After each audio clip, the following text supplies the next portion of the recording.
journalist has another tool in his or her arsenal to work effectively to shed light on public activities that can enhance transparency and accountability in governance.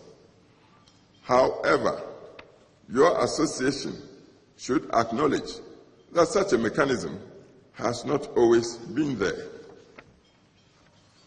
It must be appreciated that this is expanded freedom that has been hard-won, and that your entire membership must justify it with an equally enhanced sense of responsibility to the rule of law and the sovereign people of Ghana.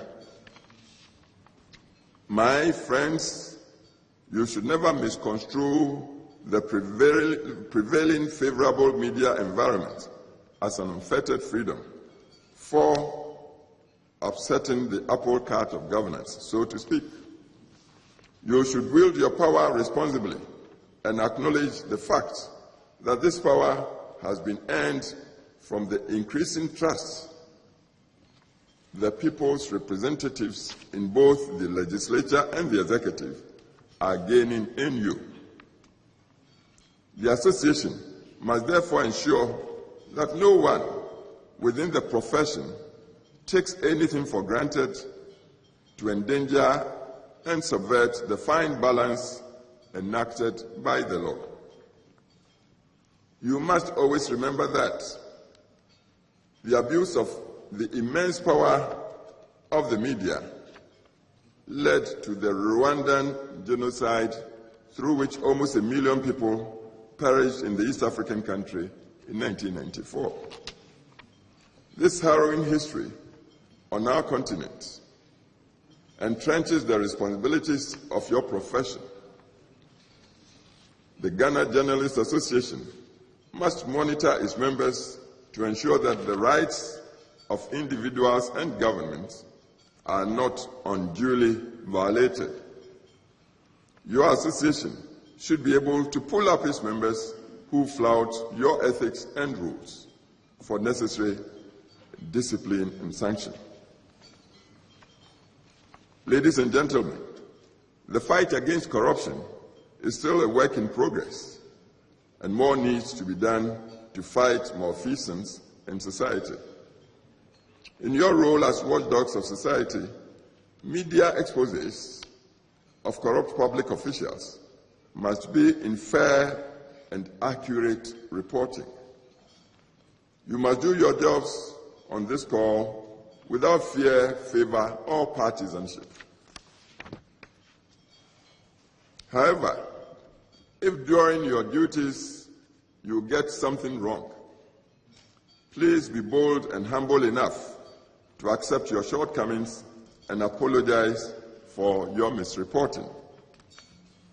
It makes you a more credible journalist, because to err is human.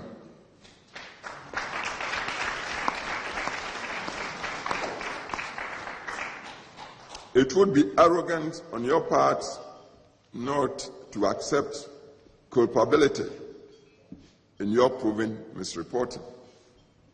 Such attitudes, my friends, dent the image of the entire profession and attract opprobrium, and might suggest, rightly or wrongly, that your services may be more for hire and that there may be hidden agendas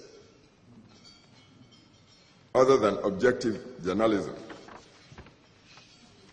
Speaking of hidden agendas, the high cost of setting up and running a media organization, especially when it is a private venture, would naturally make some of such outlets mouthpieces of their owners who might have ulterior motives, be they commercial, ideological, religious, or political. The adage here is that he who pays the piper calls the tune. In this regard, it should be part of your association's work to try to curb excesses in such situations in the media landscape. May you journalists of today resolve to conduct yourselves so honorably that the toil of yourselves and your forebears would not have been in vain. You should contribute to building a society of enlightenment where democracy reigns, as people feel free to think and to express themselves without fear of impunity, and where checks and balances between the governors and the governed and among their states of government are guaranteed.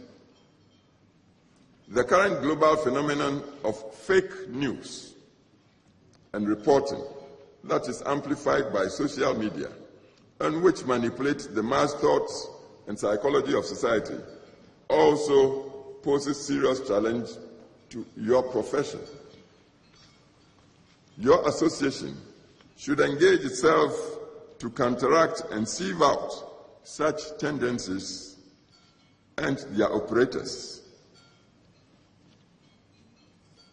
Ladies and gentlemen, into recent times, the sad death of Ahmed Hussein Suale of Tiger Eye fame this past January gives testament to the fact that there are still dangers lurking against your profession.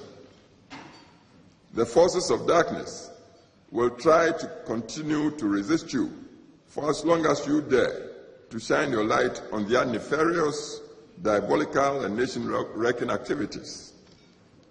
But dare you must, for yours is a mission to contribute to enhancing democracy, freedom, and good governance for all our people. As daylight overcomes darkness, so would your genuine truth-seeking endeavors triumph over evil.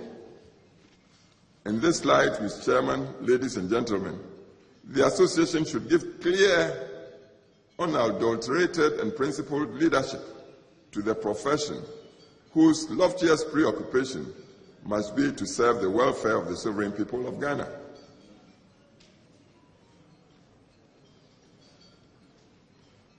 So I say, long live press freedom in our dear nation. Long live the Ghana Journalists Association. And God bless our nation, Ghana.